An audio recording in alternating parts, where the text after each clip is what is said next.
Hey you, and welcome to this video where I will help you out to make a playlist and collaborate with someone on Spotify. This is quite simple. You first need to make a playlist. So we go to this song, click on the three dots right here and click on add to playlist. Then we click on new playlist and we call this collab playlist. Then from here we click on create. And right now if you go back, you will see the playlist that we just created right here. Now you can do this on two options. You just can click here on the plus person icon, but you can also tap on the three dots and then go to invite collaborators. And then from here you need to create a copy link.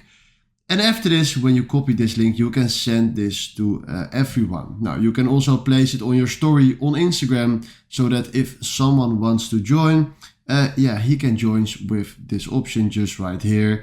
Or you can say it or call it please say join if you want to join. Now there you can place this on your Instagram, but this is how you can invite a collaborator to your Spotify playlist. And when someone clicks on that link, you can see your name just standing right here under the title of this playlist with your name. Alright, this is exactly how this works, and if you found this video helpful, please consider subscribing and give this video a like. And then for now, thanks for watching.